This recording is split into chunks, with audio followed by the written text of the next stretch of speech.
The worst thing that can happen to you is when you decide to sell your soul to devil, only to discover devil isn't buying.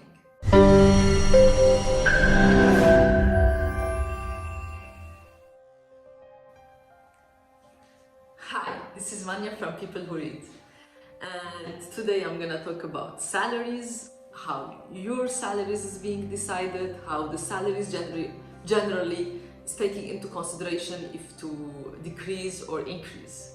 So the sentence that I just said it in the very beginning, it's a true sentence from a jobless guy whose name is Wasili. You're gonna find his character in the book. As I promised you, I'm gonna review second time. Last time I reviewed about banking. You can just find it here in the top. I'm gonna put the link once again. And this time I'm gonna review about the salaries. So in the book, Yanis was talking about a guy. His name is Wasili. He is a jobless, as I told, and he has a PhD in economics. So jobless guy who has a PhD in economics looking for a job. He described himself in a very nice way when he said that sentence. Now, if we come and we put ourselves in Wasili's shoes, that we are looking for a job. If you have a university degree or master or MBA or even a PhD, that means that you worked so hard to reach to this position. So of course you have some dreams, yeah? You would like to have that career, like that job, high paid salary. I mean, deserves all the days and nights that you passed studying. And at the end of the day, you see that no one is hiring you. Well, you go with a lower expectation, then a lower and lower and lower, till you reach to a place that you're accepting to be hired with a salary, with a peanut salary. And even this salary, which is offering a peanut, it's not hiring you. I've always had this fight, like who to blame. Should we blame people like Wasili because they are so desperate looking for a job, accepting any salary, even if this salary is peanut, because they should gain some money in order to feed their family? Or we should, because people like Wasili are accepting low-paid salaries, are affecting all of us, that the owner is gonna start decreasing the salaries. Well, if this guy with PhD in economics accepting this low salary, I'm gonna start lowering the salaries. Or we have to blame the business owners who are using us, the jobless people, by offering them like very low salaries and saying this is what it is. So I always, as I told you, I always had this question, and like I am interested to know what you are thinking. I would be so much glad if you share with me who you blame generally, or who you used to blame, or if you changed your mind after reading or checking something. Meantime, I'm gonna let you think about this, and I'm gonna go and tell you a story, another very nice story from Yanis' stories. But before going and telling the story, I want to tell you what Yanis described this situation. Yanis said the worst thing is to blame a victim for his victimhood. It's a nice one, yeah? I mean, today we can see in so many places, in the news, in so many things, that how the minority or weak minority, that they are victim, once again they are being blamed for their victimhood. So think about what I said and let me tell you another nice story. I always admire from where Yanis comes with his stories. So the story that I'm gonna tell is about hunters. Okay, I don't know how we're gonna relate it with the salaries, but this is it. So there are 6 hunters went to forest, and these 6 hunters have a dream of hunting a deer, big deer, to have it as a dinner with their families. So their dream is this, a very big table on the terrace with families, children, wives, cheering up, dancing and celebrating the victory of these 6 hunters, how they were able to hunt the deer, and these hunters in a like very proudly are talking about the way that they reached to the deer and hunted it. So this is the dream. Let's come to the reality. So the hunters collect themselves and they started putting the plan. They are ready, full equipment, they have the arrows, they have the rolls, and they said, let's start doing it. So first they have to surround the deer. To hunt a deer, they have two main rules. One, you have to stay close from the deer, because the deer is a very powerful animal, so you can't hunt it from a long distance. So first they have all the hunters to be close to the deer. Second, while you are close to the deer, you should not make any noise or to not let the deer feel your existence, otherwise the deer just gonna escape. And if the deer escapes, that means there is no dinner, that means there is no celebration. So all the hunters, if they know these two rules, then all the hunters know that only one mistake, if one of them makes any small noise, there is a very high possibility that the deer will escape. So how do you think the hunters gonna take their steps?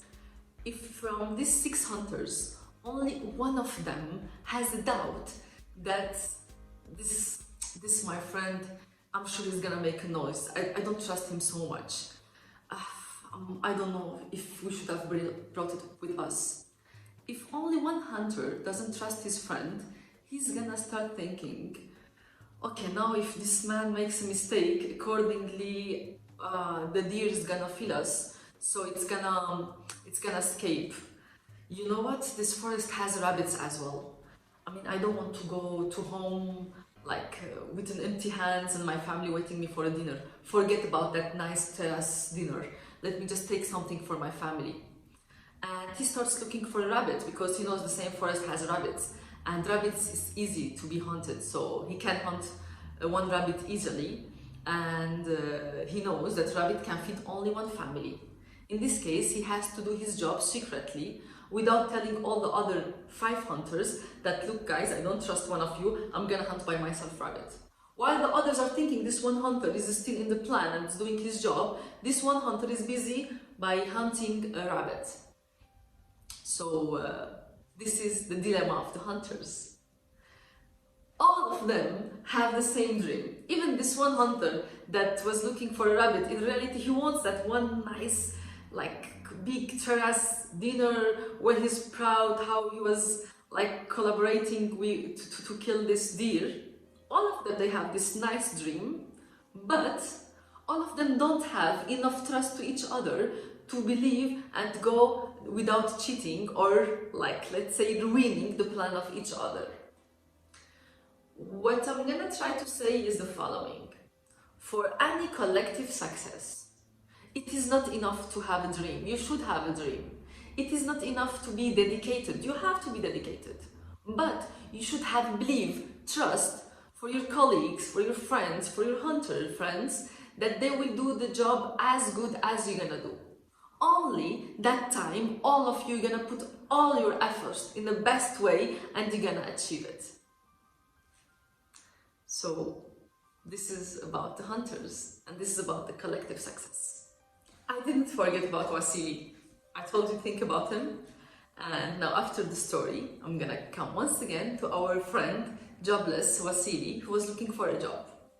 Now we have Maria. She is a business that makes that manufactures refrigerator. And Maria is looking for people to hire.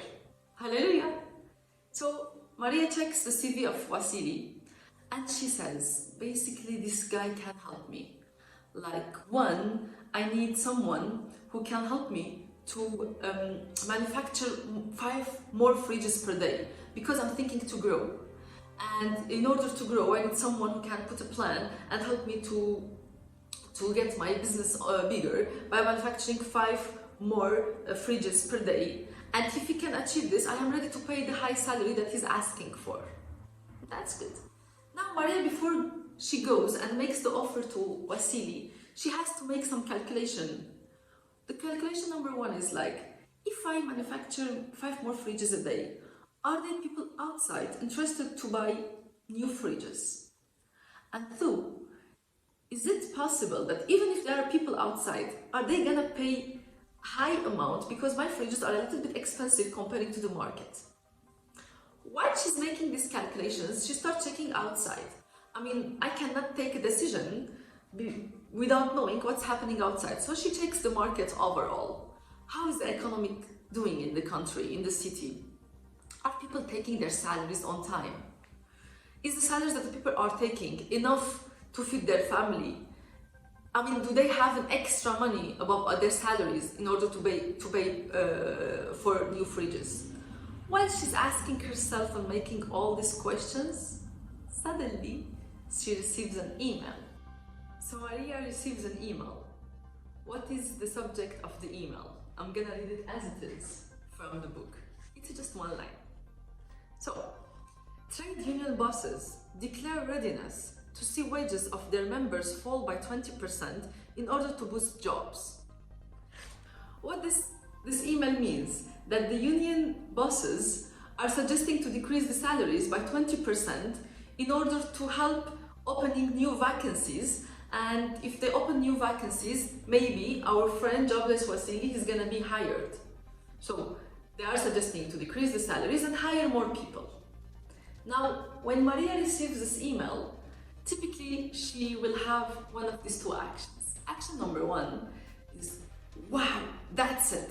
Let me just go and hire Wasili. In all cases, I'm gonna pay him less because the union bosses who are suggesting to decrease the salaries, and there's gonna be overall decrease in the salaries in the country, and I can hire Wasili and produce more than 5 fridges. You know, I can even hire another one with low salary and produce 10 fridges.